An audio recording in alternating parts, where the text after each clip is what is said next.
Hello and welcome to the Score Boord Podcast. I'm your host, Rivka Boord of Jets X Factor, the home of the best New York Jets content on the internet. Please remember to like, share, and subscribe. Subscribe to jetsxfactor.com and subscribe to us on Apple Music, Spotify, or wherever you get your podcasts. Today, we have a very special guest, Bryan Knowles of FTN Fantasy, formerly Football Outsiders, all the DVOA stats, everything like that. Bryan is also a 49ers fan, so we figured we would bring Bryan on to talk analytics, to talk 49ers, talk Jets 49ers. Bryan, thanks for joining. Thank you so much for having me. Okay, well, we'll start again, we're talking about San Francisco, obviously. NFC champions, had a terrific season last year. Brock Purdy played at an MVP level. Christian McCaffrey, Offensive Player of the Year. I mean, they look like a team that is going to be formidable again and could very well go on to just make the Super Bowl again. Whether or not they win it is a different story. But they seem to be the NFC favorites. And so what do you see as, let's say, any team that's playing them? What are the main weaknesses that they have that a team may try to attack them with? The best place to attack the 49ers is right up the gut.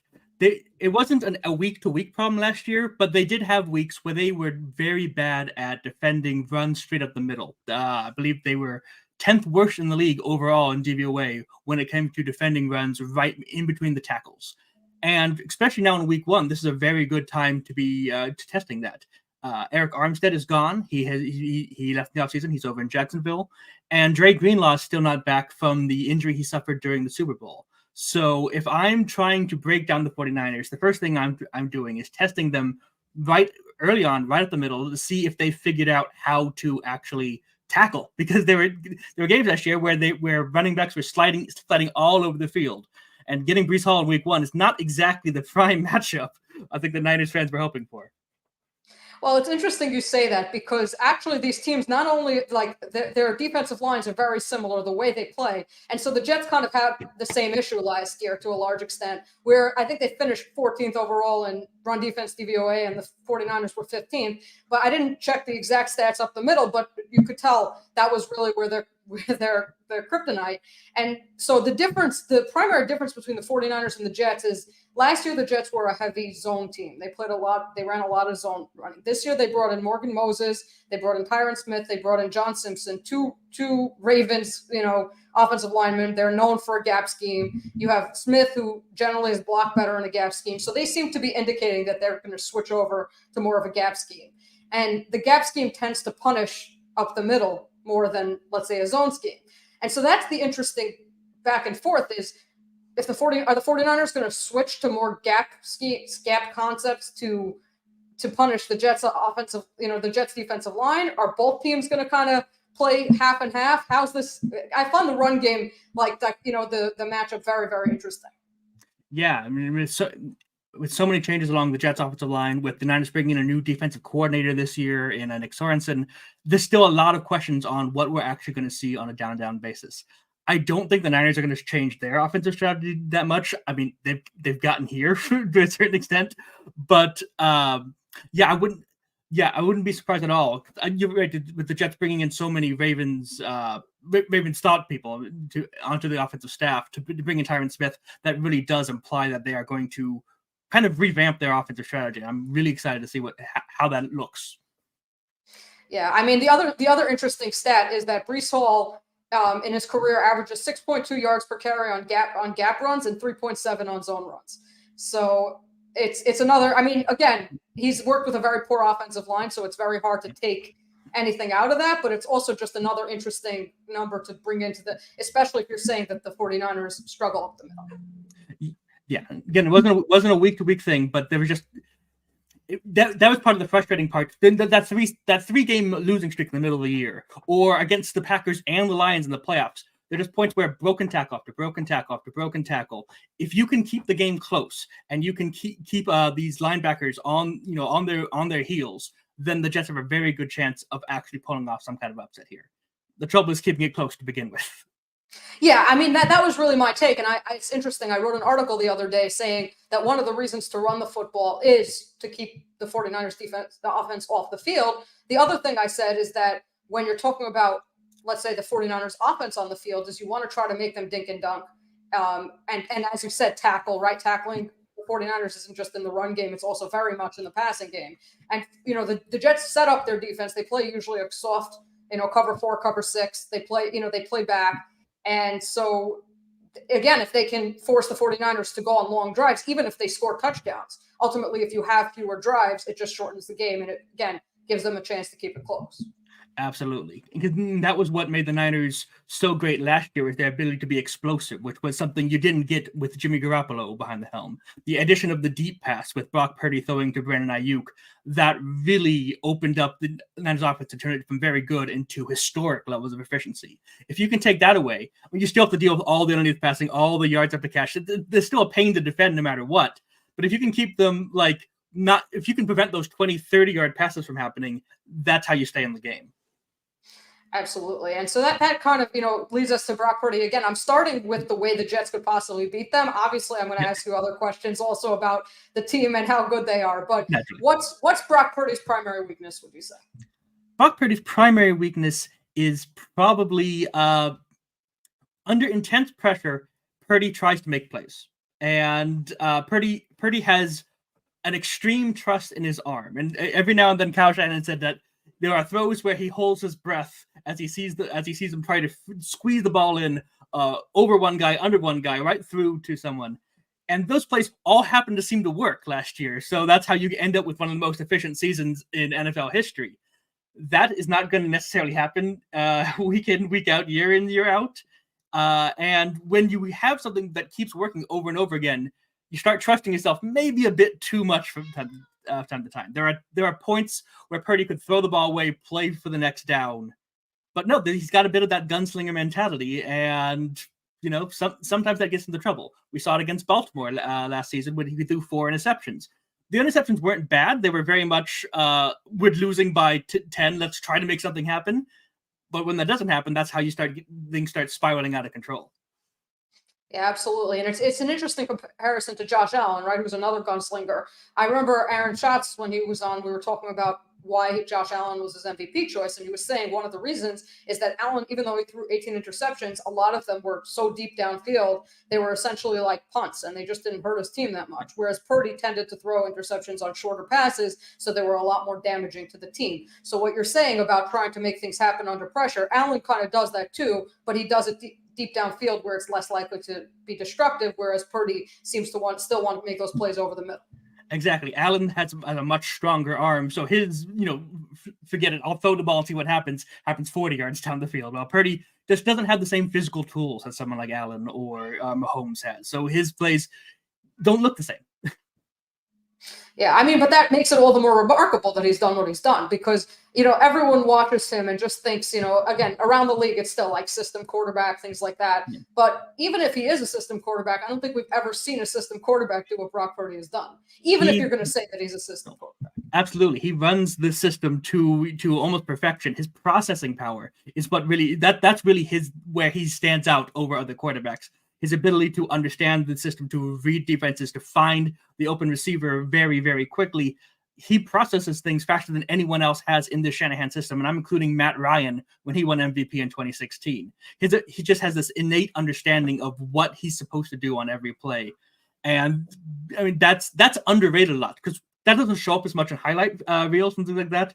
When you're looking at, Patrick Mahomes throwing the ball behind his back, or Josh Allen throwing the ball 60 yards downfield on one foot, those are the things that are easy to clip and to highlight. Purdy just making the right decision over and over and over and over and over again. That's harder to find that one highlight that makes your jaw drop. But that's how you end up with ultimate efficiency stats. I mean, and I would encourage people who think that Purdy is just a system quarterback to go watch Alex Rollins's reviews of him on YouTube. He has, I think, 3 of them for the last 2 years. And he talks exactly about that Purdy his processing is incredible. And that makes him far from just a system quarterback. Like, yeah, you can have players open and everything, but he didn't have a great offensive line. But on the contrary, Trent Williams was his only competent offensive lineman, at least as a pass blocker. And yet he put up these kinds of numbers. And and again, deep downfield too at times, like, with Ayuk and everything. And that, again, the combination of pressure and being able to, again, get out of it, find the right guy, pick up, know when the blitz is coming and beat it consistently, things like that. Again, I was inclined to think he's a system quarterback until I started looking at his numbers and his film. Like, that was, I mean, it was really impressive stuff. Yeah. What Purdy is a good to very good quarterback who put up elite numbers because of the talent around him. There's no doubting that he looked better than he quote unquote is because there's just so many weapons and such a great scheme around him. But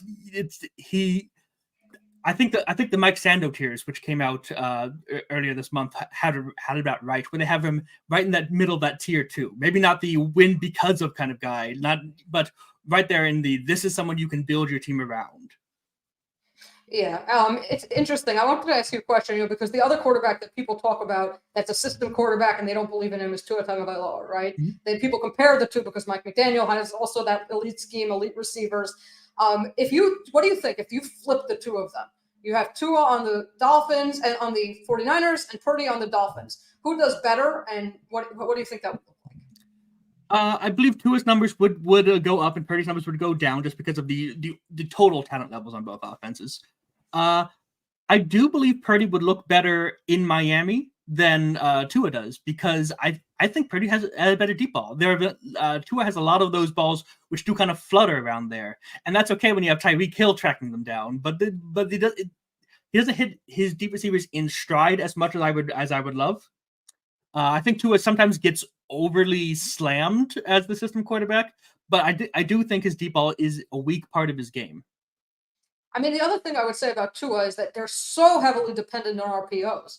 I feel like that's most of what they run, whereas that's not necessarily true with San Francisco, even though they run misdirection and all other sorts of stuff. It's not quite as again, Purdy gets the ball out quickly, but they take more regular, 5-7 step drops, throw the ball, as opposed to Tua getting the ball out in 2.3 seconds every single time. Yeah, Mike McDaniel still has a lot more smoke and mirrors in his offense than Shanahan. I mean, they use the same. It's the same kind of system they use with the Garoppolo. A lot of play action, a lot of RPO kind of stuff that they kind of dropped a little last year because they found they didn't need it so much. Mm-hmm. Yeah, no, absolutely, totally makes sense. Now, what else about, let's say the 49ers do you think?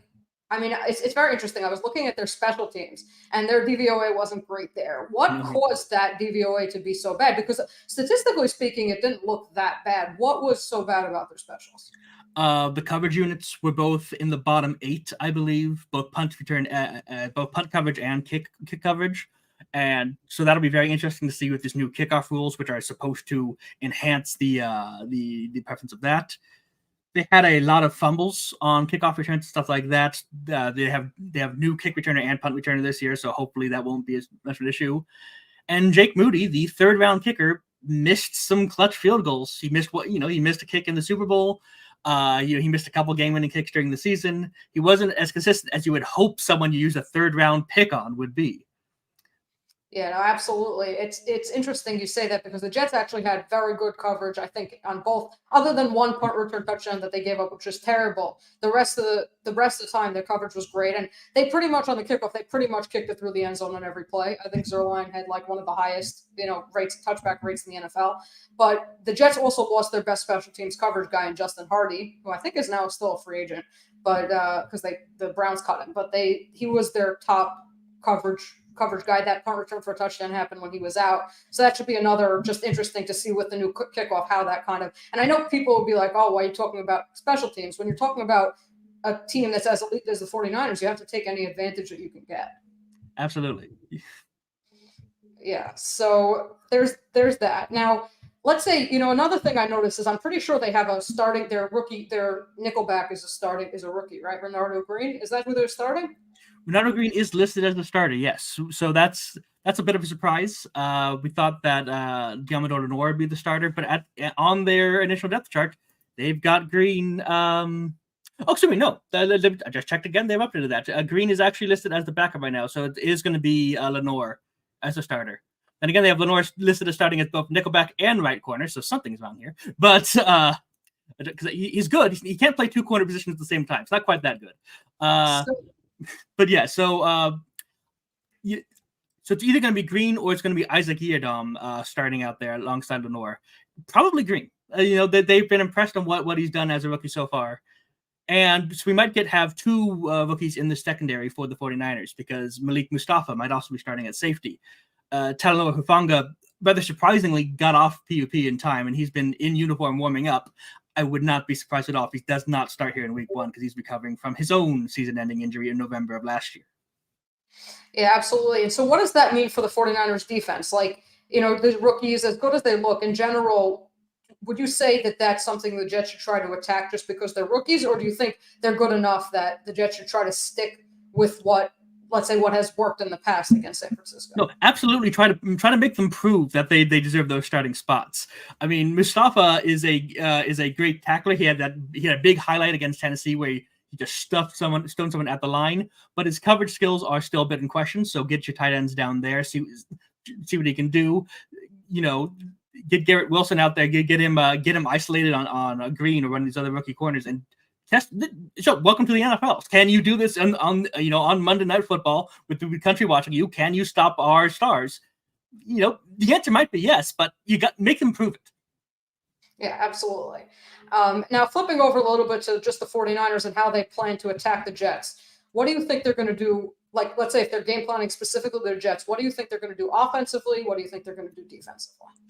I feel that on offense, this might be because Brandon Ayuk missed so much time and because Christian McCaffrey is coming back from that calf injury. They expect him to be fully healthy, but he did miss the entire preseason. I expect this to be a game where they use a lot more of George Kittle and Deebo Samuel.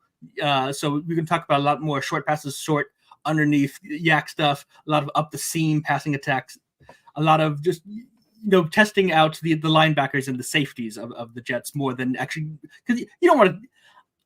Brandon Ayuk versus Sauce Gardner is an exciting matchup, but it's maybe not one you want to go back to over and over again when you have potential other options to be attacking. It also helps that with Hassan Reddick out, the Jets pass rush isn't quite as bad as we thought it might be. Getting Trent Williams back is going to be a huge boost for them. I still think the Niners might try to get the ball out quicker simply because you have a rookie right guard in Dominic Pooney who they like, but he is a rookie. You still have Colton McKibbert, the right tackle. Just try not to keep the ball in the backfield too much. Don't let those Jets pass rushers pin their ears back and just meet at the quarterback kind of thing. On defense, it's going to be very interesting this year because there's a question on who's going to step up as that second pass rusher across from Nick Bosa. Leonard Floyd has come in. Jets fans, unfortunately, know him far too well from last season. But the Niners have been trying to find a running mate for Nick Bosa basically for the past 3 or 4 years. And Drake Jackson, they thought it would be Drake Jackson. He's on injured reserve. He's out for the year. They've run through a number of people. It might be Yetur Gross-Matos they brought in from Carolina. I think so. It's going to be very interesting to see how the Niners generate pass rush because that was another issue they had last year. They got pressures. Both had a huge number of pressures, but they weren't turning into sacks because the quarterbacks were able to step away from him, and there wasn't that other guy there to help wrap up the play.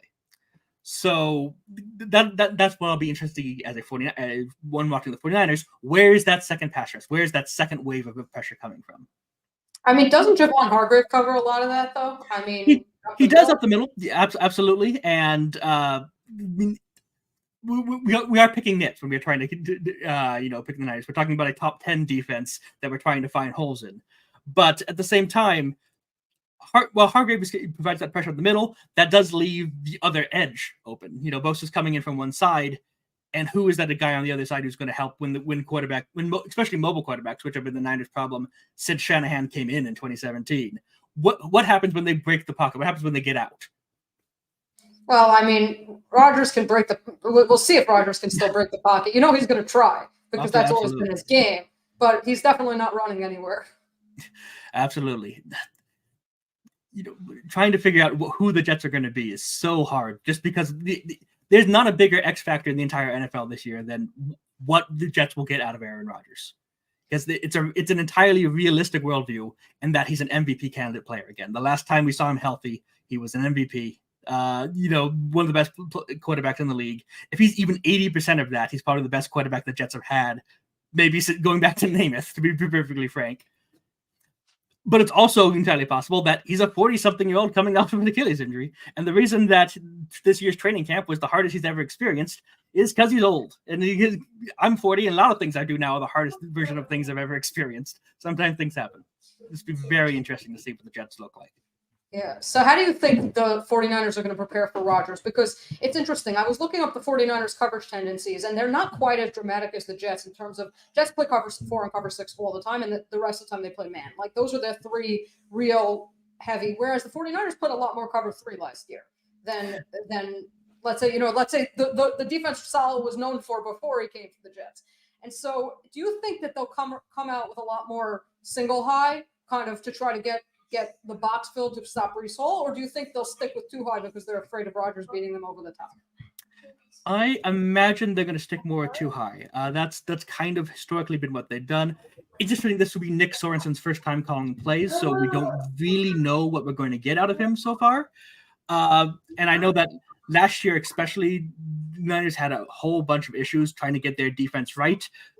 So they brought in all kinds of things. They brought in Brandon Staley from the Chargers. They apparently contacted Bill Belichick and see if he wanted to become an NBA defensive coordinator. So they were not happy with their defensive strategy last year. So there's a lot of question marks on what they're going to look like. I expect Sorensen to follow the history of what Saleh did in San Francisco, of what of what the legacy has been, because to a certain extent, don't break what's been okay. And also, I don't think you really want to say, "Oh, we don't think Aaron Rodgers is going to be a problem. Let's load the box and make Aaron Rodgers beat us." No. Let's be sure that he's not something before saying, "Oh, fine, we don't need to worry about Aaron Rodgers." No. I think they'll play 2 back. They'll see what he can do, and before trying to fill that box up.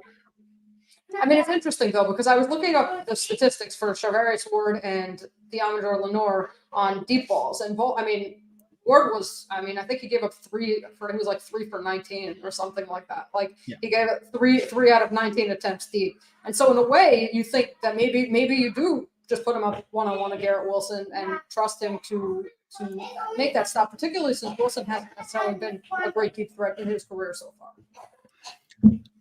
It'll be interesting to see. I still think they will keep the 2 safeties back, but Ward is certainly able to do that. I have more questions about the other cornerback position, and I think it's even if Ward can shut down Garrett Wilson, Mike Williams, very intriguing addition. We'll see what he has left in the tank, because I know he had some banged up season at the end of his tenure of the Chargers, but I don't want it to be a situation where Rodgers to Williams beats them over and over and over again. I think it's probably smarter for the Niners to play a little bit safer, a little bit defending against the deep shot, because at the end of the day, if the Jets keep running and the Niners keep running, I like the Niners to win that matchup, that gradual thing over time. I think the Jets need a couple big plays, a couple big splashes, especially early, just to kind of, take some of the air out of the stadium to take that lead, to make sure this doesn't become a situation where the Niners just start scoring and running away with it. So just kind of play back, stop the big play from happening, and see what happens. Yeah, it's interesting because I was looking. I mean, Robert Saleh did say that Williams is going to be on a pitch count week 1 because he's coming off that ACL. The Jets have been very, very conservative with bringing him along, but probably because of his age and just in general, they were conservative with Breece Hall too, coming off his ACL, and so that may not be as big of a concern when he's not on the field, since presumably Allen Lazard will be taking his place. Not to say that Lazard can't. Rodgers hit Lazard quite a bit in Green Bay on those back shoulder throws. So theoretically that could happen again, but especially because he's a lot still. I mean, Lenoir was like 5'10", 5'11" from what I saw, and Lazard is 6'5", and so that could still be a mismatch. But you like his chances a lot more against Lazard than against Williams. Yes, absolutely. Yeah. So actually, this is, again, switching gears a little bit because I was watching something very interesting last night. I happened to be going through some old Manningcast videos. I like to watch it every so often. And they had Rodgers on in week 7 last year when I think it was the Vikings and the Niners. And one of the things he said was that they used to have in Green Bay about 10 plays called for when Nick Bosa was off the field. And he said that a lot of them were deep shots because he figured he would have more time. Is that something you think teams do, that they look for when Bosa's off the field and specifically try to hit the 49ers when he's off? I haven't noticed that as a general trend. I do. I think it's a smart strategy because again, the Niners are missing that second, top tier pass rusher. But especially in recent years, the Niners have not really taken Bosa off the field all that much. They keep him on the field as much as they can. Even after missing all of training camp last year, he was still on the field in week 1, 70% of the plays. They know they are a much weaker pass rush and a much weaker defense in general when Bosa isn't out there. They don't have the depth at edge rusher that some of these other top defenses have. Absolutely. And so, you said, I'm jumping around a little bit, but you said before you like the 49ers chances if it becomes a run, kind of a running game, and probably primarily because you trust them more to make big plays, whether in the run game or in the pass game, screens, things like that. Considering the fact that the Jets, presumably, if they're healthy, which they should be in week 1, have a better offensive line overall than the Niners, minus Trent Williams. But I mean, the Jets have the pretty good left tackle in their own and Tyron Smith. Right, when he is healthy, he's probably a top 5 left tackle in the game. And so do you think that difference in offensive line play could, let's say, allow Breece Hall to break big runs, whereas McCaffrey may be contained a little bit more? The one pushback I'd have there is that I'm not sure the Jets are that much better than the Niners' offensive line in the run game specifically. In pass protection, I agree. The Jets have an advantage there. But the Niners, that's never been Colton McKivitz' problem in run blocking. That's never been Jake Brendel's problem. Aaron Banks is a very good run blocker. The Niners have done a very good job drafting and developing run blocking linemen. It's pass protection that is their weakness.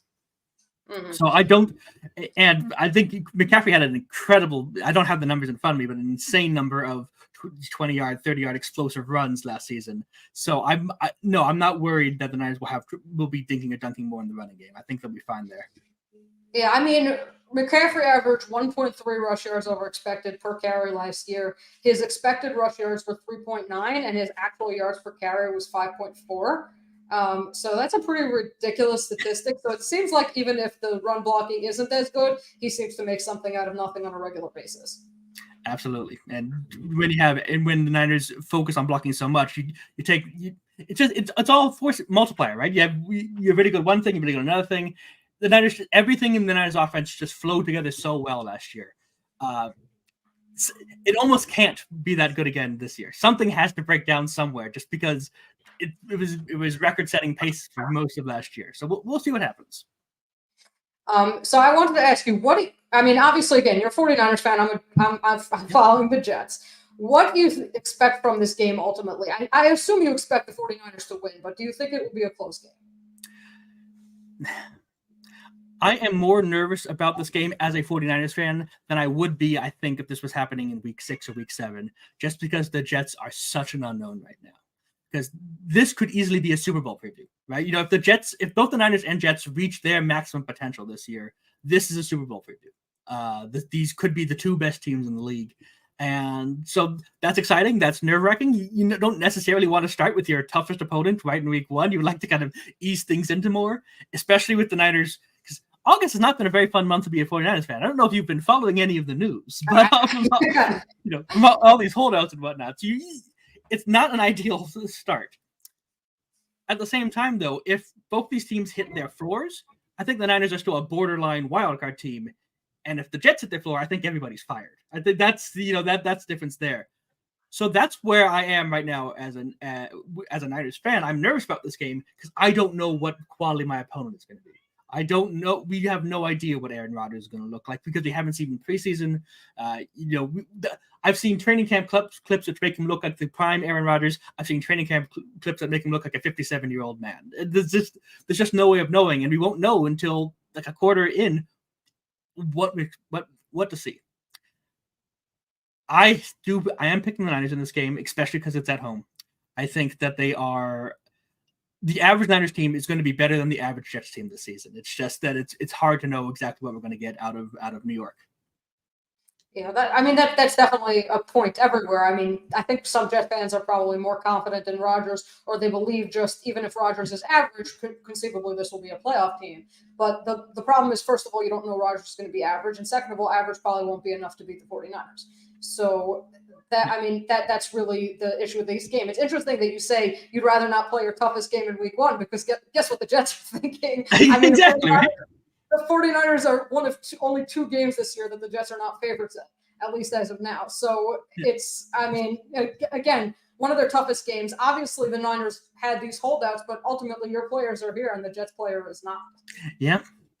That's I'm as surprised as you are that the Hassan Reddick situation has gotten to this point. I would have thought for sure at some point somebody would have blinked, but yet here we are. It's interesting about that because I was calculating if he stays, let's say he held out for the whole season, even if he gets, let's say, he wants probably Danielle Hunter money, right? Danielle Hunter got 2 years, $49 million, $48 million guaranteed. So essentially a fully guaranteed deal.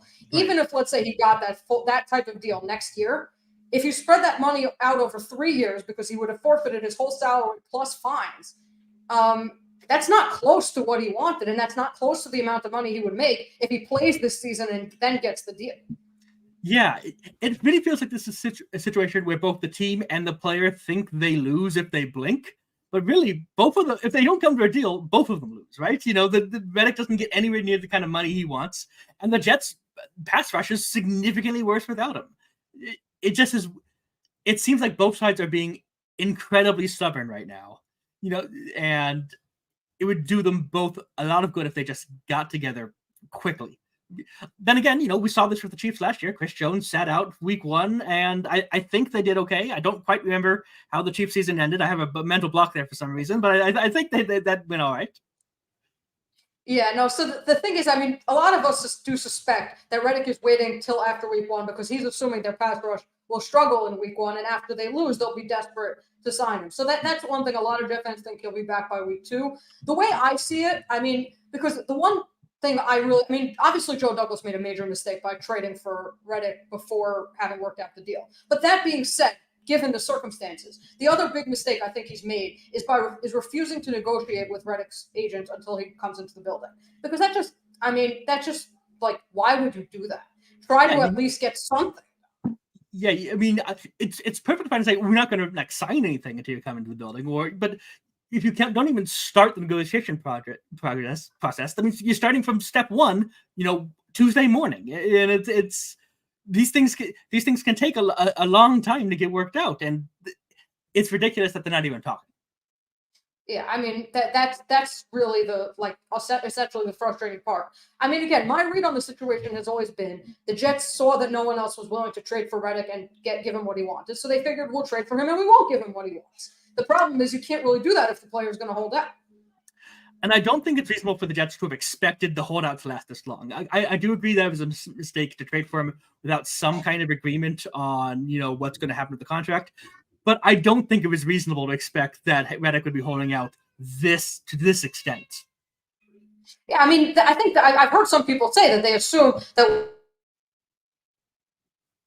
what Douglas did is he figured, I'll trade for him, he'll hold out a bit. Eventually he'll realize he's losing too much money. He has to play this year to prove that he's worth that last deal, because as much as he had 11 sacks last year, he did drop off somewhat from the previous year. He did struggle at the end of the season. His last few games, he had 1 pressure in 3 games or something like that, including the playoffs. And so he really needs them. I don't want to say as much as they need him because they're all in on the season, but he also does need to play in order to prove himself. So in that sense, it wasn't, as you said, it was not totally unreasonable to expect that Reddick would report at some point. Yeah, I mean, it's not a great start to a relationship to expect your new player to hold out for a while. But I've seen some people slamming the Jets for thinking, oh, this was the obvious thing for not having a contract. No, no one could have expected the holdout to last this long. Yeah, no, absolutely, and I think the national media has also maybe promoted this idea a lot because the details of the situation are not being reported. The fact that the Jets had John Franklin Myers when they traded for Reddick, people talk about how the Jets let Bryce Huff go. There's a couple of things there. First of all, I got the impression that Bryce Huff never gave the Jets a chance. I don't even think he ever talked to them. I think that he wanted more playing time. He knew the Jets were only going to give him maximum pass rush specialist snaps, and so he left. Jets did the next best thing. They said, okay, we can't have Huff on a 3-year deal. We'll get Reddick in 1 year. We're on a 1-year timeline anyway, essentially. And then, we give up a 2026 third-round pick. That's one thing. It's never going to turn into a second-round pick because the Jets don't play their edge rushers more than 60% of the snaps. And then, we'll worry about the third-round pick later. So But again, when the Jets traded for Reddick, they had John Franklin Myers as one of their starting edge rushers. So it's like you have Jermaine Johnson, you have John Franklin Myers, and now you're bringing in Reddick. At that time, he really was a luxury. I mean, if you look at it, he really was a luxury. They had 2 starting caliber, very good edge rushers. And so Reddick theoretically could have thought, okay, I'm coming in. They did get me as a luxury. I'll play, I'll prove myself, and then we'll come into a deal. Because honestly, when the Jets got John Franklin Myers, when he played well, they signed him to a big extension in October. So they've shown that they're willing to, if a player shows enough, they're willing to sign him. So he may have thought at the time, but then they traded John Franklin Myers, and so he's like, now you really need me. Yeah, they weaken their own hand there. Yeah. I mean, this matchup overall with the 49ers Jets is going to be interesting. I think it would be a little more interesting if Reddick was there, obviously, especially if he lines up opposite Colton McKivitz.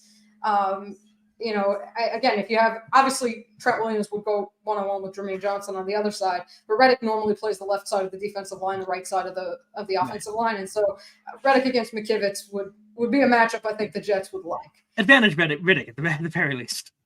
Yeah, the one thing I will say is that it's an interesting point. People are looking at the Jets pass rush and saying, definitely weaker without Reddick. And that's obviously true. But one thing I pointed out the other day is that the Jets coming into 2022 had John Franklin Myers and Carl Lawson as their starting edge rushers. Lawson was coming off a torn ACL or Achilles, I think Achilles.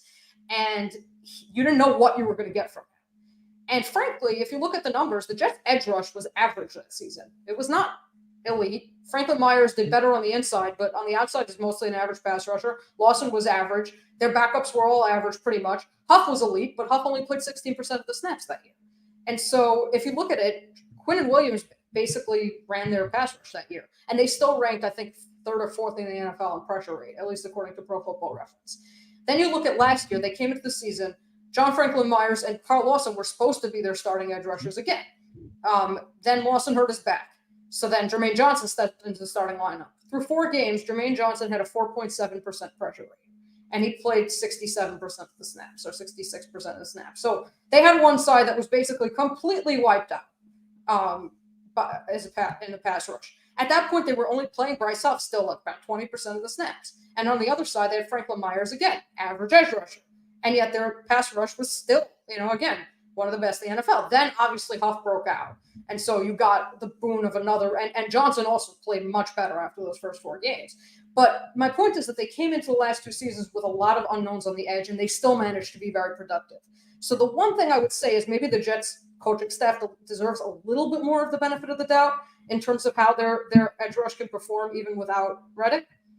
Absolutely. I mean, for all the legitimate criticisms we can give Robert Saleh about his Jets tenure as a whole, his reputation as a defensive guy has not faltered since coming over the Jets. The fact that he's been able to develop the Jets are top 5, top 2, maybe even the best defense in the league, despite not necessarily having the biggest names, the best names everywhere. The fact that they're able to find ways to do pass rush without these elite tippy top pass rushers, that gives great credit to Saleh, gives great credit to Jeff Ulbrich. They do a very good job at generating pass rush and generating these pressure without necessarily having your all pro top guy out there.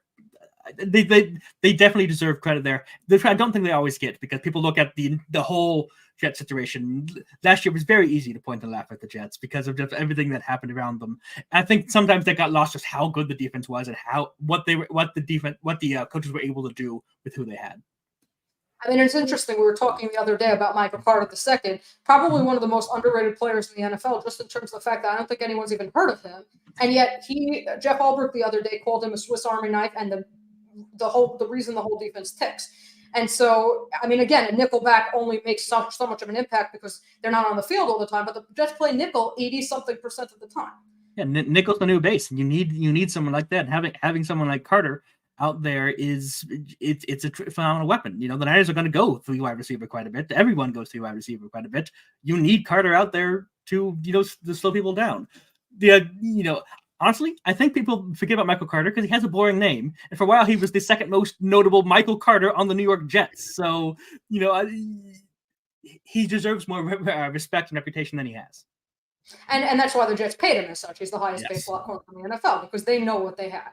Absolutely. They have The other player that's very interesting, I mean, which I think is a huge credit to the Jets coaching staff is Quincy Williams, because he came over from Jacksonville. They waived him. He was a 3rd-round pick. Didn't work out for them. He came his first year with the Jets. He looked like he didn't know what he was doing on the field. He was just flying around like a heat-seeking missile. His second year, he improved to an extent, but still, like, very often looked lost. And then last year, he just took a major step forward and became, again, one of the biggest reasons that the Jets defense ticked. And it's just, it's so impressive, because this is a guy who literally did, the year before, they signed him to a 3-year, $18 million deal, which just tells you, I mean, where they thought of him, and many people thought that was an overpay. A lot of people thought that they only gave him that much money because they were trying to sign Quinn. And so they felt that they had to kind of sweeten the pot a little bit for Quincy. And then now you look at him, he's the biggest bargain in the NFL at linebacker. Yeah, again, credit to the defensive staff for being able to develop these cast-offs. I mean, Javon Kinlaw, I think, looks better with the Jets than he ever looked with the 49ers. Like Solomon Thomas, frankly, looks better with the Jets than he ever did with the 49ers. The ability that this coaching staff has shown to take these players that maybe didn't work out somewhere and find ways for them to at least contribute somewhere has been very impressive. So it's funny you mentioned Javon Kinlaw, because I was going to ask you about him. Obviously, last year was his first healthy season. He played 44% of the snaps for the 49ers. His statistics in terms of pressures were decent, but it seemed to me on film that was not the same as his impact on the field, which didn't seem to be anything special. And so what do you kind of think about Kinlaw coming to the Jets? As you said, they tend to be able to get more out of their players than other teams, but do you think he will be able to play as a starting caliber defensive tackle, because that's how they're using him? I do. I think Kinlaw fits very well with what the Jets want to do, especially next to Quinn and Williams. The problem he often had in San Francisco is that they brought Kinlaw in when they traded away DeForest Buckner. There's he's going to be the 1st-round pick, the 1-for-1 replacement, the cheaper, modern guy, and he's just not that kind of player. He just never lived up to those incredible expectations that were put upon him. But he was a very solid run stuffer. Never got quite the same pass rush that they really wanted out of him. It's not that he was bad, but they wanted more out of him than he ever was able to produce. I like him more next to Williams than I do against Eric Armstead. I think actually that's a better match for his particular set of skills. I think that he will do very well with all that defense. Because defense is going to have Williams is going to soak up offensive linemen. That's what's going to happen, and that's going to give Kinlaw more one-on-one opportunities, more abilities to get that pass rush to clog up those gaps. I think he's going to do well. I think you're going to enjoy him. Okay, because the one thing with the Jets is that they let Quentin Jefferson go to bring in Kinlaw, and Jefferson played very well for them last year. Was one of the key cogs before he got hurt. He was one of the key cogs in their pass rush, and so it was very surprising to us to see how much money the Jets gave Kinlaw. I'm assuming that was still a little surprising to you, even as someone who thinks he will do pretty well. Yes, I mean the Niners weren't going to give him that much money. I will certainly phrase it like that. But I do think he's a good scheme fit, and I'm not sure if there was a better scheme fit out there for the Jets in that general price range. So it might have been a bit more for Kinlaw than ideally you would want to pay. It's not like there was another cheaper player who you would have just plugged in right there. You'd have to go up quite significantly to find someone who would have been a better fit than Kinlaw in the line. So maybe it's a bit of an overpay, but I wouldn't be concerned about it. I wouldn't be overly concerned about how much money Kinlaw is getting. Okay, interesting, because I think a lot of Jet fans were like, when they originally announced the signing, people thought he was going to be their 3rd defensive tackle, meaning the Jets would either bring back Quentin Jefferson, get someone else, or and Kinlaw would be the 3rd. Then when we heard the money they paid him, it was like, well, obviously they're signing him to be a starter, and that's where the concern started. Like, why did you? Because I frankly don't think anyone would have paid him as much money as the Jets did. I think Salah likes him a lot. I think because they I think just for obvious reasons of their past and the reasons of the scheme, I do think he was worth more to the Jets than he was worth to many other teams. And you could argue about how much do you pay based on what a player can do for you versus how much you think can get somewhere else. Who are you competing against when you are signing these deals? There's a lot of almost game theory about that. About how much money do you want to spend for someone if you're not and how much risk do you want to have of someone else coming in, swooping in the last minute with a competitive deal? Because, if the Jets said, oh, well, we don't think anyone's going to pay him X, so we'll pay him just about there, and you're wrong, and because there are 31 other teams, all it takes is one other team to fall in love with them as much as you do, and you lose them. If you think that this is your guy, if you think this is the guy you want in your defense, you do what you need to do to get the deal done, and you don't worry too much if you're paying 10% more or 15% more than some other team would. Heaven knows the 49ers overpay people that they want in their free agency all the time. And that's a never-ending source of headaches. But they get who they want, and they put them in positions to succeed. So at some point, you just kind of swallow that and go, oh, okay, all right, this is who you want. Here we go. So it's interesting you say that, because that makes me kind of think of Christian McCaffrey. Obviously, they gave, they keep raising his salary somehow. When they traded for him and they gave up all that they did to get him, it kind of seemed, I think nationally, it seemed like a little bit like, why do you need that? Your offense is already so good without him. Mm-hmm. To what extent do you feel like, obviously he's an elite, he's best running back in the NFL, he's an elite player, but to what extent do you think he boosts the 49ers so much that they needed him versus, again, from the analytical perspective of running backs are largely interchangeable, to what extent do you think Christian McCaffrey was worth that money to the 49ers versus, let's say, for example, investing in another quality offensive lineman, or let's say at a different position? I think he was worth the trade, certainly at the time, because they gave away, I believe it was a second, a third, and a fourth, and they got McCaffrey for actually surprisingly cheap because the signing bonus money stayed with Carolina. So until this offseason, they had McCaffrey for comparatively cheap. And what he brought to the team that another running back can't do, because when we say running backs are fungible or interchangeable, a lot of that is specifically talking about their running ability. McCaffrey is a decent wide receiver. In fact, the Niners, so much of the Niners offense is based on interchangeability. We're going to have the same players on the field, but now all of a sudden Deebo Samuel's in the backfield, and Christian McCaffrey's at wideout, and George Kittle's being fullback, and our fullback's a tight end, and just all these pieces moving around. So defenses, you can't just look at the personnel and know what they're going to do. And there's no one like McCaffrey who can provide that same level of versatility. I think they could replace his running ability without too much. There'd be a drop off if you cut McCaffrey, but they had success before McCaffrey with Raheem Mostert. They had success last year with Jordan Mason and Elijah Mitchell running, but it's his ability to not just catch the ball, but to be a threat to catch the ball that makes him worth what the Niners traded for him. Now, of course, they've had to pay him that huge extra deal to keep him around. Now you're beginning to get squeezed there on the edges of the salary cap. The Niners actually have tons of salary cap room. They're actually $60 million under the cap right now. The problem is they have so many players coming up to pay that at some point it's going to be, we signed McCaffrey instead of getting a better right tackle. We signed McCaffrey instead of improving at center. We signed McCaffrey instead of finding that second pass rusher. And if that's what Shanahan needs to make the offense work, you're okay with it because the offense is what's driving the team. But at some point, all these little deals do add up. These little overpays here, this little overdraft here. And I think that's where you're beginning to see cracks. If the Niners don't win the NFC this year, if the Niners don't get back to the Super Bowl, that's where you start seeing those cracks start to form. The fact that they only kept 2 tackles on the original 53-man roster when Trent Williams was still holding out, because they didn't have those mid-round picks you might have developed, because they used a bunch of those mid-round picks to trade for McCaffrey. They used a bunch of those mid-round picks on a kicker. They used a bunch of those mid-round picks on some running backs who are no longer with the team. Those little just one third-round pick, it doesn't matter. Just another third-round pick, it doesn't matter. Well, when you have 6, 7, 8 of those all piled up, and you don't have the money to go out and sign someone to free agency, then you start looking around when players start getting hurt or holding out, and the cupboard gets bare. So that's where this starts to hurt. It's not that McCaffrey isn't worth it. It's that what happens if someone gets hurt, because the Niners don't have the resources to go out and replace somebody.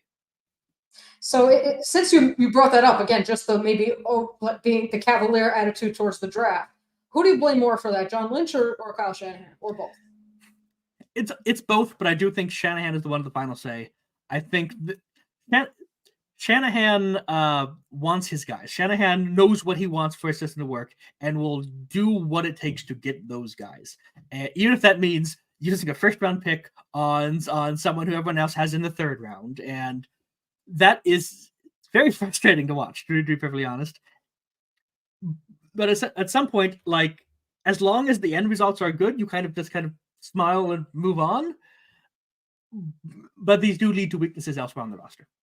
I mean, it's a little Belichick-like in that way, right? Belichick, people kind of ignored his track record in the draft because, first of all, he would always find, secondary players or other players somewhere, undrafted free agents, all these other things that fit what he needed. But also, to an extent, he just relied on Brady to be the whole offense and never really developed anyone or drafted anyone that could possibly be there. But again, they were so good that people didn't care.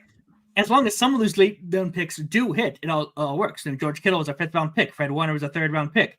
Brock Purdy, obviously, if Brock Purdy doesn't work out, I think everyone's fired probably at this point in time. And as long as that keeps happening, you can afford to make some of these mistakes at the top of the draft. But please stop making quite so many mistakes at the top of the draft. Someone pointed out to me the other day, look, the Niners do a really good job where other teams wouldn't about not caring about someone's draft position once on the team, about putting the best player on the field regardless of that. Like, yes, but they have a very large sample size of having to make those decisions. That's very funny, actually, because it's interesting you say that, because that's one of the things that drives me crazy about the Jet staff sometimes, is that I think that they pay too much attention to pedigree and not enough to who's just the best player. So, for example, the Jets kept an undrafted free agent named Leonard Taylor III as a defensive tackle, possibly because Lucky Fotu got hurt. He was supposed to be their run-stuffing defensive tackle. But the thing is, Taylor was projected. He was a 5-star recruit coming out of high school. He was projected as a number 1 pick as recently as in 2022. Didn't have a great year last year. People still projected him as a 4th-round pick. Went undrafted largely due to character concerns of lack of effort. Looked like a beast in the preseason. I mean, he was beating everyone, especially as a pass rusher. But now, the way the Jets tend to play their players, especially their rookies, he's probably not looking at more than 20% of the snaps, whereas he's probably a better player than Solomon Thomas at the very least. Not to say Thomas has done a good job with the Jets, but he's not the pass rush. He's never shown the pass rush chops that Leonard Taylor has. But again, the Jets tend to go a lot. They also tend to slow play their rookies, particularly on the defensive side of the ball. But in general, like Malachi Corley is probably not going to see more. I mean, I know he's a 3rd-round pick, but he's probably not going to see more than, 30% of the offensive snaps, at least to start the season. And then, for example, Garrett Wilson was number 4 on their depth chart to start the 2022 season for about 1 quarter. Yeah, right. Not really. In the first game of the season, he had 1 snap in the first half, and then by the second week, he was catching 9 balls against the Browns. But they tend to slow play. But again, just looking at that, where they kind of stick to, let's say, or they also have guys that they just fall in love with for one reason or another, and outsiders can't really understand why. And so you're saying that the 49ers kind of don't fall into the sunk cost fallacy as much. They're willing to eat the sunk cost and just say, okay, let's take the best. I mean, it's pretty impressive that Purdy ended up in this. I know it was by necessity, but, you wonder just like where he would have gotten, maybe even if people hadn't gotten hurt. Just let's say Garoppolo hadn't gotten hurt. Right. What would have ended up happening if they saw that Purdy looked better? There are teams that would have started Trey Lance last year, right? That's someone. I mean, sure, Purdy had a great ending to his his 22 season, but he's a 7th-round pick. He came into all these great weapons. We've invested so much in the Trey Lance. He is the future of this franchise. We haven't really seen what he can do because he got hurt. And so there are teams that said, no, Trey Lance is our starter, and we're going to keep him, and we're going to run with that. And it'll be this massive quarterback controversy all throughout the season if Lance didn't immediately turn things around, and you have Purdy sitting there on the bench with what everyone saw he could do at the end of last year. There are teams that would absolutely have kept that strategy. And the 49ers, for better or worse, they sunk all these first-round picks, all this capital in them, and just outright let him go. Not even kept him on the bench. Just like, nope. We'll get a 4th-round pick for him, or sure, fantastic. Moving on. Yeah, so it's interesting because the primary difference between Zach Wilson and Trey Lance is that Zach Wilson was on the field because, from what I understand, Trey Lance looked so bad in that preseason last year that kind of was what made Shanahan decide to just trade him away and go with Purdy. What Lance was bad in the way that I think frustrates Shanahan the most, and that's I really believe that if Shanahan thinks that if he could just put a robot at a quarterback who does exactly what he says every single play, then he would win every game forever and ever. He doesn't want someone who's doing a lot of freelancing and stuff like that. And Lance is not good at that. Lance, running around trying to make plays happen. And that frustrates Shanahan, especially when it doesn't work. I mean, this preseason, Lance had that 5-interception game in preseason, and because a lot of those times he's just trying to scramble around and just trust his arm and throw something and make something happen, and it didn't work. And that frustrates Shanahan more than anything else. That's why I think you would rather have a Jimmy Garoppolo than maybe even a Josh Allen. Maybe not quite that talent differential, but just someone who I can trust to stand there and do what I tell him to do. And since Lance wasn't doing that, it's like, no, fine, no. This Purdy kid, he at least listens when I say something. We'll put him back there and we'll see what happens. Yeah, so now you wonder what it would have looked like if Aaron Rodgers had gone to the 49ers, as was rumored at one point, because Rodgers is a bit of a freelancer, right? He doesn't always do exactly what the play is drawn up. So how do you think that match would have gone? I think there would have been some significant friction. I want to say they would have worked it out because, I have optimism about these kind of things. How can I put this? The Rodgers of the last couple of years does not seem like someone who's willing to give very much, and Shanahan is certainly also not willing to give. The personality clash, I think, might have been too much. I think Rodgers is very, very much wants his guys to do his things his way, and the Jets have been very accommodating in that. And I do not think the Niners would have been remotely as accommodating in that. And I think there would have been fireworks, shall we say. So do you think ultimately it was the Niners who didn't want Rodgers, or Rodgers didn't want the Niners? I think ultimately the Niners were fine not having Rodgers. I would admit, I'm sure they looked, I'm sure they strongly considered it, but I think at the end of the day, the Niners were okay with where they were. Okay. Yeah, definitely makes sense. I mean, considering where they were, kind of if it ain't broke. Okay. I think I'm going to we'll just get to some of the chat. We'll see if there's anything here that you can kind of answer. Obviously, some of it is just Jets things, but this is an elite talent around it. So kind of, we talked about how Purdy kind of, maximizes that elite talent, and just about, I mean, again, you can add anything you want to that, but like, it's not just the system. The comparison I liked using this offseason because I am old is that Brock Purdy is Ringo's star. He is clearly the least talented member of the skill position players around him. But Ringo Starr is still in the Rock and Roll Hall of Fame because of what he was able to do. And if you listen to the Beatles stuff with it before and after Ringo, it's a light years ahead. It's that little extra spark that helps set everything up to the future, even if the other guys are demonstrably better. Mm-hmm. Absolutely. So now someone pointed out Purdy had 263 yards passing and 1 touchdown in the Super Bowl. I mean, the base stats I don't really care about so much, but what did you think of a Super Bowl performance, and why, let's say, I mean, again, probably did enough to win just in terms of the way the game worked out, but what do you think, let's say, made the Chiefs able to contain him more so than, let's say, other teams were? I think, first of all, Steve Spagnuolo called it an incredible game. I think you give a lot of credit to how and when they chose to blitz. I think they did a great job. I think Chris Jones was a monster. Chris Jones, the Niners didn't do a great job of containing Chris Jones, but it's hard to contain Chris Jones to begin with. I think if you take Chris Jones out of that game, I think the Niners win fairly easily. But he didn't. I can't remember the number. I think it was 4 sacks. It was certainly a bunch of breakups. He stopped the potential touchdown in overtime.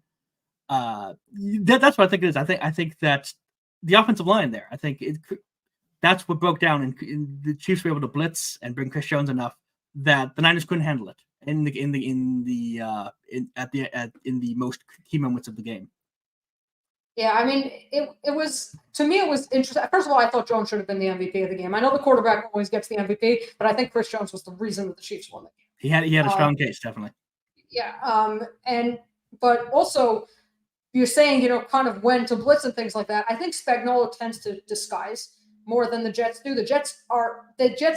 They're as vanilla as they come. They rush 4, they play cover 4 or cover 6 most of the time, and they just kind of dare you to beat them. And so are you kind of, you think a little bit like disguising against Purdy is something that you need to do in addition to kind of picking and choosing when to blitz? I do. I really do think that. I think the more you tip your hand before the snap, the better the Niners are at finding the weaknesses and taking advantage of them. And that was a big thing. That's a big thing with Spagnuolo and the Chiefs. You don't know where the pressure is, and that just brings in the opportunity to misread something. It brings in the opportunity to make a mistake the Jets are just trusting, we have great corners, we have great blitzers, we're just going to play our thing and dare you to beat us. And that works for them. They're fantastic about it. But when you're talking about a great offense against a great defense, adding the ability for the offense to make a mistake somewhere, I think, is a huge benefit. And you don't get that quite so much when you're just lining up and just playing as shown. I mean, and it's what's an interesting comparison, and why the one thing the Jets should be concerned about is they got blown out by Miami twice last year. And that wasn't just because of their offense was bad, although obviously that was a part of it, their offense. I mean, pick six, sack like nonstop.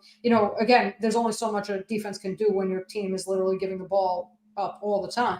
But Miami, again, we said, has some similarities with the 49ers in that elite offense. And also, one thing I noticed is spreading the defense horizontally and not just vertically. So, as you said, you were saying before that the 49ers struggle with tackling sometimes. Jets do too. Jets have some tackling issues. And so that kind of horizontal stretch could become a big issue for the Jets, just as it kind of was against Miami. Yeah, and while they were less reliant on it last year, the Niners are still a very heavy yards after catch team. They still have all these weapons with the ball. Stretch the field, get the ball in the hands of Deebo Samuel, Christian McCaffrey, and just let them run for days. Yeah, absolutely. Now, this comment is interesting. Kyle Shanahan is the top 3 coach also. Let me ask you something. Shanahan obviously is an elite play caller. I mean, one of the best innovators in the game. I would hesitate to say that he belongs in the Hall of Fame already because he just hasn't been a coach for very long, but just in terms of, what he's put on, is a clinic.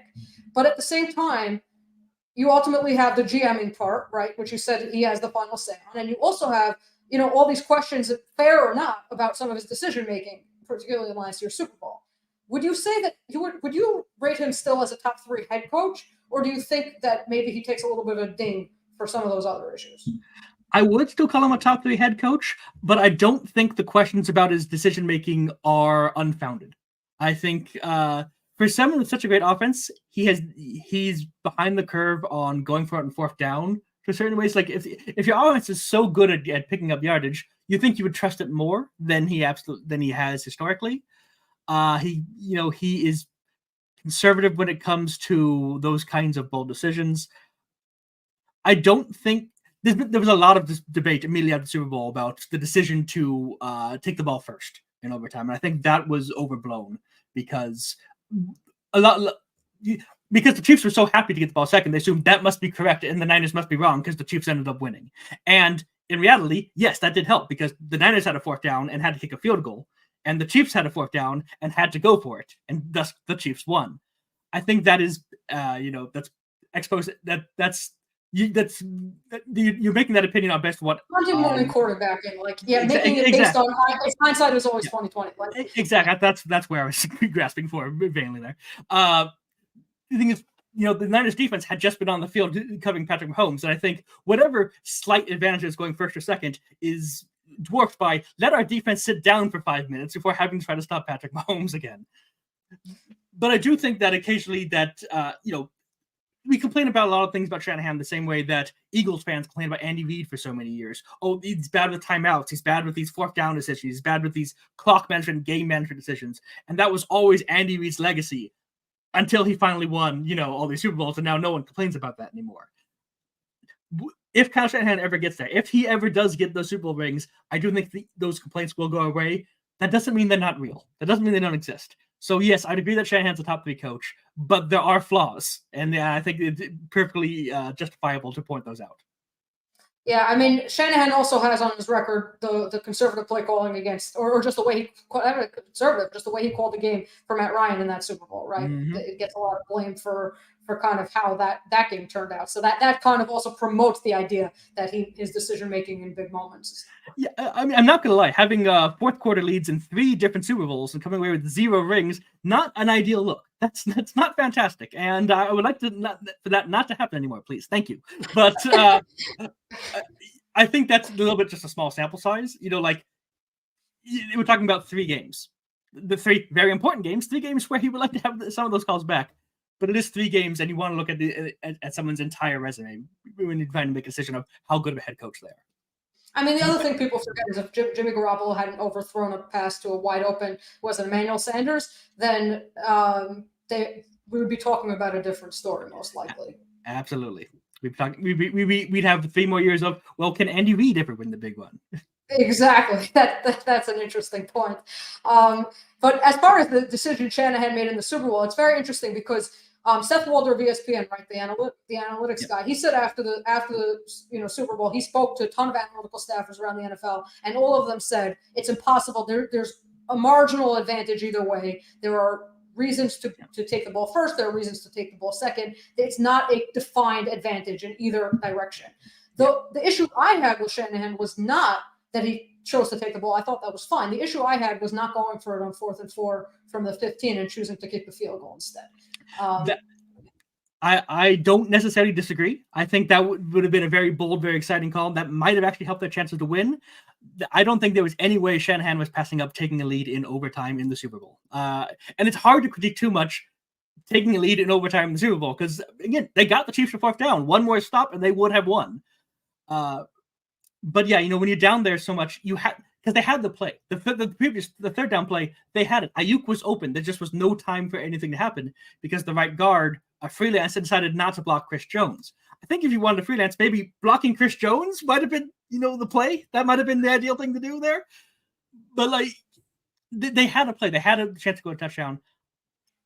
I would have been dying, I think, if they had gone for 4th down. I would have had a minor heart attack. But that might have helped the odds, especially in hindsight. That might have been the right call. So I was saying that at the time. That's the only reason I take a little bit of thing for that. I didn't even look at the numbers. I just said you're playing the Chiefs. A field goal is probably not going to be enough. Yeah. It's kind of like Tom Brady. You when you play that kind of player, I know Mahomes. I don't think Mahomes quite has that cloud of Brady yet in terms of bringing comebacks because he just hasn't been doing it as long. But when you have Patrick Mahomes, I think you have to be bold to an extent, and that's the thing with Mahomes. It doesn't matter how good Mahomes has been leading up to that because Mahomes didn't have his best game in the Super Bowl either. But it doesn't matter because Mahomes has this magic ability just to make something happen at this clutch moment. No matter what. That's that number one gene that all great quarterbacks share. It's the ability to forget what's happened in the first, however long and just get something done on that last drive. We saw Chiefs and Jets last year too. Mahomes had a terrible game against the Jets. The Jets, were being up and down the field until that last drive. I mean, aided by a very controversial call and a very controversial non-call. Yep. Well, the call is famous. The non-call holding on Jermaine Johnson is not. Where Mahomes got out of the pocket. Johnson was was tackled on that play. It was pretty awful. But yeah, nonetheless, he just used, and the thing is about that, he used his legs. It's not necessarily always his arm. And that's what's so lethal about him is just the fact that he can do that, and he just gets out. He's not even a terribly fast guy. He just knows how to beat the defense, especially when you throw man coverage at him. He's going to he knows that he can take off and run if there's nothing open. Yeah. Yeah. That was the one thing in the Super Bowl. It's interesting. I had the same thought in the previous year's Super Bowl when the Eagles were down 28-27, 4th and 3, I think, or 4th and 2 from their own 32-yard line, 8 minutes left in the game or something like that. And apparently the analytics were very strong. Go for it, right? I think I remember even talking about it in the Discord about how strong it was to go for it. But there's something about even the most aggressive head coaches that when it comes to the biggest stage, they just feel like they don't want to be the GOAT. Absolutely. And take that to another extent. Let's say the Niners had gone for it on 4th down, then Super Bowl, and had failed. And then all the Chiefs need to do is touchdown, kick a field goal, and off the field. Shanahan would be set on fire in the streets. If what are you doing? You're telling me you just made Patrick Mahomes have to go 30 yards to win the Super Bowl? That's crazy. Take the point. See what happens. The only way that works out is if you have to succeed 100% of the time. And that's really tough to do, especially when the alternative is we have the lead in overtime of the Super Bowl, and all we need to do is find one stop. Yeah, it's interesting. Now, I wanted to ask you a different thing. Let's say the 49ers had gotten a touchdown there. Do you think they would have gone for 2? No. I don't, because that's the advantage of going second, right? Because that way you're forcing the Chiefs to have to make that decision if they score a touchdown. Because if they don't go for 2, then all you need is the field goal because it becomes sudden death after that. That's the advantage for going first. You get the first shot in a sudden death situation. So no, I think they would have just kicked the extra point. And if the Chiefs had gone for 2 and put the game on the line right there, so be it. Okay. That's definitely fair. It's just something I always wondered because we didn't get to see that particular scenario. And I wonder in general what teams might do in the playoffs in that situation. You're saying that you think most of them would kick, but let's say Andy Reid was in that situation where I know Andy Reid is very conservative. Despite the great offenses he always had, very conservative. But do you think he would have gone for 2 in that situation? I don't.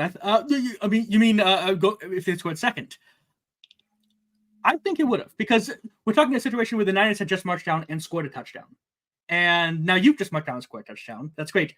But now you've got to stop the Niners from doing it right again. You just allowed them to march down and score a touchdown. So would you trust Patrick Mahomes on one play versus your defense on a drive? And if you have Patrick Mahomes, I think you trust Patrick Mahomes on one play. You put the Super Bowl on his back, on his shoulders, right there, and you call your best play, and you just try to win it right then and there. Yeah, I figured that. Now, someone just said Tua was amazing in the national championship. I don't follow college football, so I couldn't comment on that, but we were talking about Tua before, so someone said that. Yeah. Now, Trump – oh, sorry. I'll let you respond to that. Okay. Trent Williams will be gassed by the fourth quarter. Do you think that Trent Williams is, let's say, game shape of just not having been at training camp? Do you think that will affect his play at all? I trust that Trent Williams is in game shape. I think he's been working out in Houston. I think he'll be okay. I'd be more concerned about Ayuk's stamina, if anything, because we saw Ayuk. He was standing around for most of the actual physical parts of training camp and stuff. Williams, from everything I've heard, from everything that's reported, was working out on his own, and he's a veteran. He knows how to get himself in game shape. I think Williams will be fine.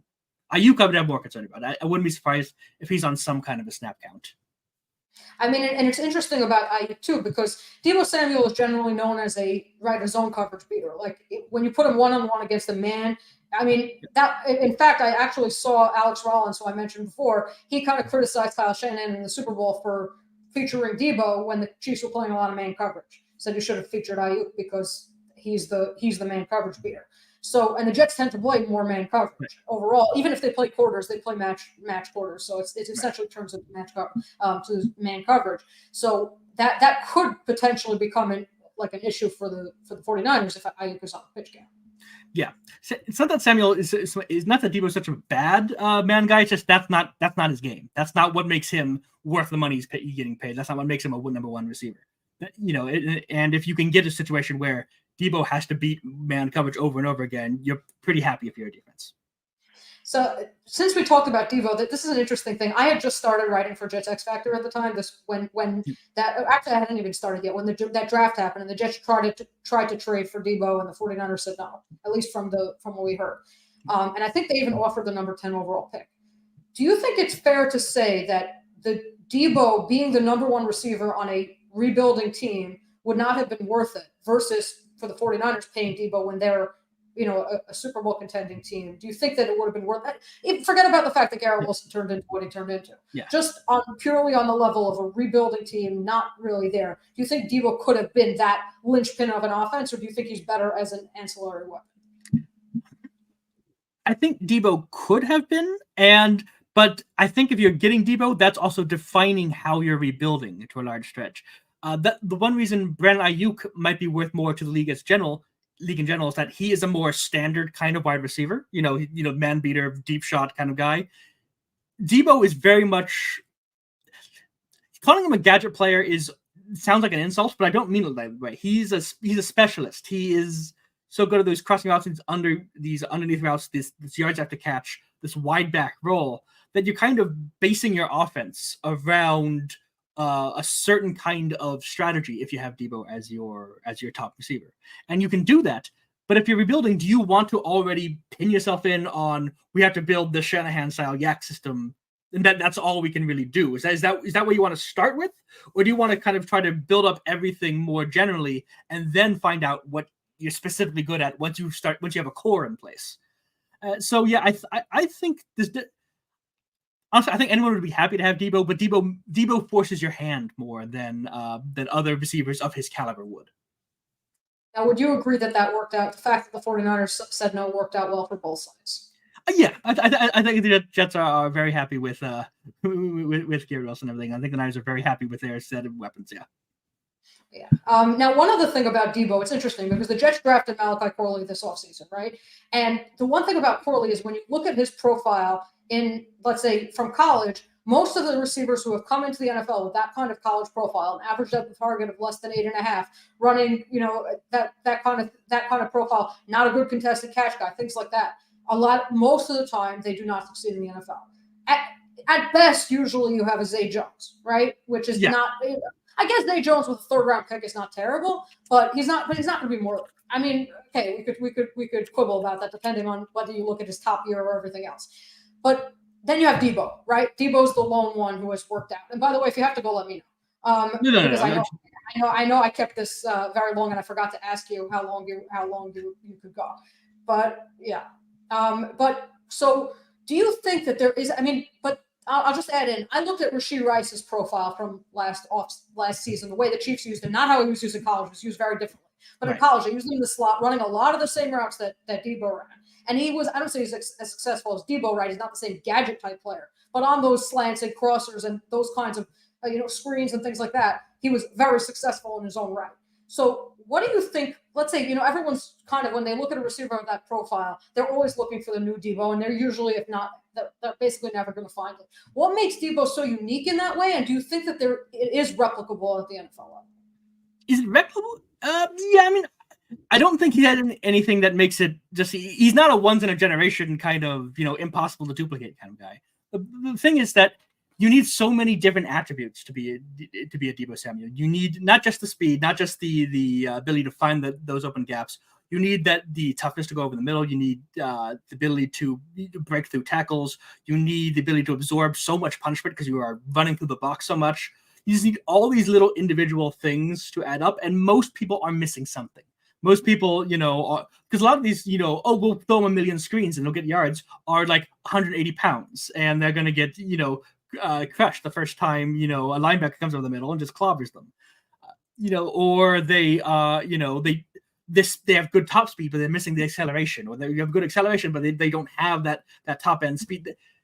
Deebo just has everything that you need to make this role work. And a lot of times when you're trying to find the next Deebo, you are projecting that, we can make this last bit work. We can figure out a way around this last bit, and you can't. It's just such a physical the baseline physicality you need to be a Deebo Samuel is just not present in most players, and so it's difficult to duplicate. I'm not saying that nobody can do it. I'm not saying that no one will find the next Deebo Samuel, but I think the ongoing search for one is going to find more busts than they're going to find successes. Just like the ongoing search for the next Josh Allen is going to find more busts than successes. Some players are just special like that. So the interesting part is that Malachi Corley is almost the exact same size as Deebo Samuel. I think he's 5'11", 215, and Deebo's 6', 216. From what I understand, again, took a lot of that season. So yeah, Corley's actually probably a little bit bulkier than Deebo is at the moment.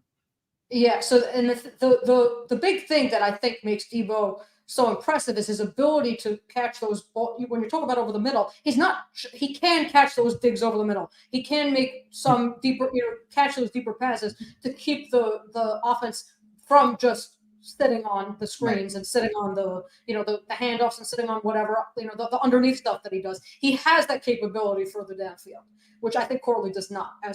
I think he could develop it. He showed, if you watch his film, he showed some flashes of it, but not Deebo. And that's where Rashee Rice comes back in, because Rice is very much last year was, you're good on screens and you're good on these quick outs and you're good on these slants, and they're hoping he'll develop into a more fully rounded receiver. And he did pick up things as the year went along, but as long as you have that one skill set, you can start contributing early while you start developing the rest of your game. That development is just not guaranteed. Yeah, I mean, but the thing is, the Chiefs spent a second-round pick on Rice. If he is just the player that he was last year, I would say that that's a worthwhile second-round pick.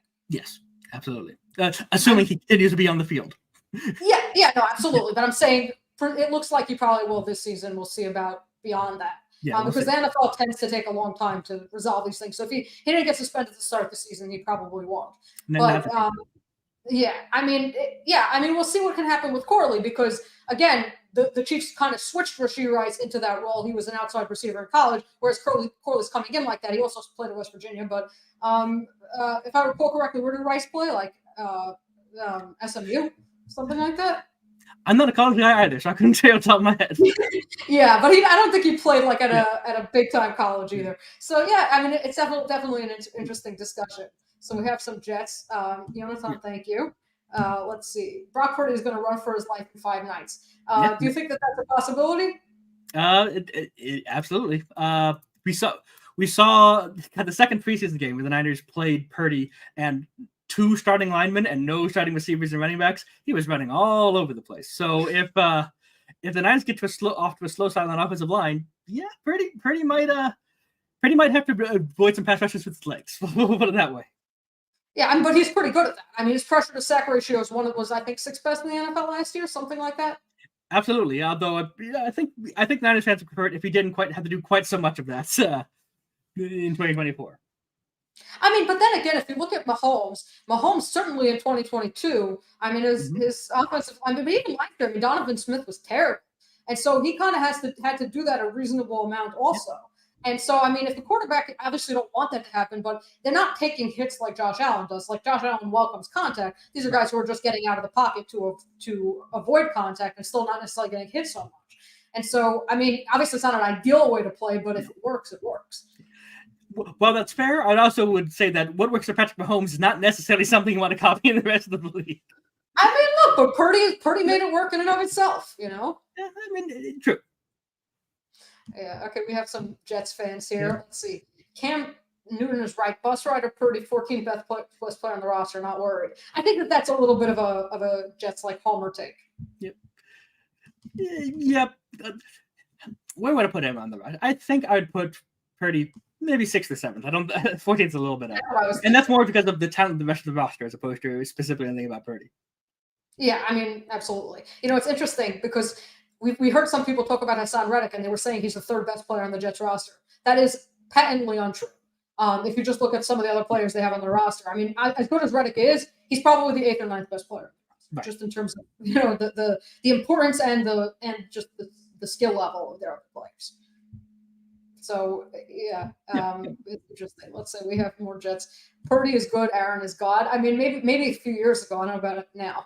Yeah. If Aaron Rodgers is Aaron Rodgers, yes, the Jets have the better quarterback in this game. I'll say that outright. If Aaron Rodgers is 85% of what he was in 2021, the Jets have the better quarterback in this game. Yeah. You're not old. Yeah. Literally, the way my knee feels, I am in fact that old. I am 40 going on 63. Okay. Yeah. Johnny Boy, hey, I believe we will be 14-3 this year. Woo, let's go Jets. Look, if the Jets can beat the 49ers, they can beat anyone.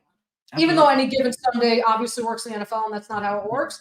But and certainly, obviously, Rodgers has to stay healthy, and Tyron Smith has to stay healthy, and Mike Williams has to stay healthy, and Elijah Vera Tucker has to stay healthy, and everyone else, even if they're not injury prone. But I mean, do I think that's going to happen? It's very unlikely. I mean, look, did anyone go 14-3 last year? What was the best record last year? I think the best record was the best record was 13-4. I had to look that up. But right. 13-4, I think. So I don't think anyone went 14-3 last year, and so I don't think that's. I don't say it can't happen. I think it's very unrealistic. My prediction for the Jets, obviously with an optimistic lens, is 12-5. And I see their floor. If Rodgers stays healthy, I see their floor realistically at 10-7. But obviously, again, that's an optimistic view, and it's with the caveat that Rodgers has to stay healthy. And Rodgers and some of the other players. Like, I mean, if Tyron Smith goes down old-fashioned, can probably do a decent job protecting Rodgers. But then if you have Mike Williams going down, you start with Garrett Wilson and Allen Lazard as your number 2. If you have Elijah Vera Tucker go down, you have Wes Schweitzer, big-time downgrade. Some of the other players, if Morgan Moses and Smith go down, then you're dealing with Max Mitchell, Carter Warren on the field. You start seeing the cracks. If Quinton Williams goes down, I mean, their defensive tackle room is a disaster. And so, although, what's interesting actually is even though the cornerbacks are the strength of their team, they actually have the most depth at that position over anyone else because they have Jarrett Bernard Converse, who was a 6th-round pick last year, they moved him to safety, but they moved him back to cornerback this year. He's had a really good training camp, and he also played very well against Washington in the preseason. It was Washington, but the Jets have a pretty good ability to develop cornerbacks. So they have him, and then they have Quantas Stiggers, who they really like, who had a really good training camp. So and Brandon Echols, who was a starter for them in 2021 and was actually pretty decent. He's the number 4 corner. So they actually, that's where they have their depth, whereas at other positions they're a lot thinner. Right. I tend to, coming from outside the fan base, I tend to think of the Jets more of a 9 or 10 win team this year. But that's with huge error bars on either side, simply because we do not know what they're getting from the quarterback situation. Mm-hmm. And I do not think it is I go on some of these podcasts and I see some fans be unreasonably optimistic about their success. I don't think it's unreasonable to think of the Jets as a 12, 13 win Super Bowl contending team. I have them a little bit lower just because I don't like the uncertainty, but I don't think the Jets have unreasonable optimism. I mean, look, I had Aaron Schatz on a few weeks ago, and he was telling me they have the Jets ranked, the projection is second in defense and 18th in offense. So if they can, let's say, outperform that offense by a few spots even, I would think that's probably a playoff team. I can't say that's a playoff team that's going to win necessarily, certainly probably not a Super Bowl contender, but I think that's certainly a realistic expectation with those kind of numbers. I will say we have now, because just today we released the updated DVOA projections for the season, and the Jets have dropped a little bit because we have taken Hassan Reddick out of the lineup, so they have fallen to 5th in defense rather than 2nd. That's still a top 5 defense. You can do a lot of things with the top 5 defense, and this is obviously the midpoint of a range of projections, et cetera, et cetera, et cetera. But yeah, there's no reason to think the Jets are not serious playoff contenders, very good, and a realistic chance of Super Bowl contenders if things work out. Yeah, I mean, and obviously there's just a big if there. And, look, they did the best they could once Zach Wilson busted. They did. Yeah. Okay, so let's see what else we have. Oh, Jake is in here. Thanks, Jake, for joining. I don't know if you're still here, but thanks for joining.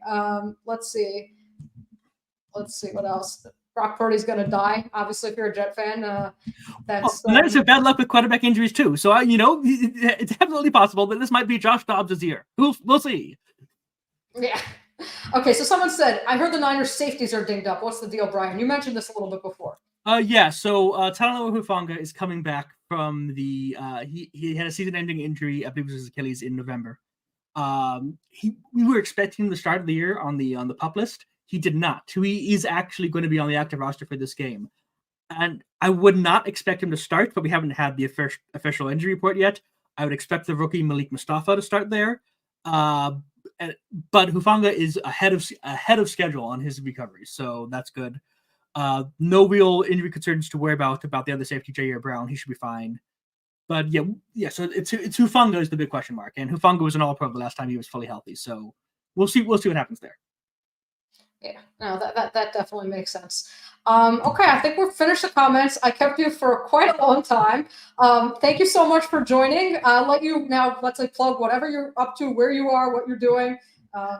You'll find me twice a week this year on FTN's DVOA page.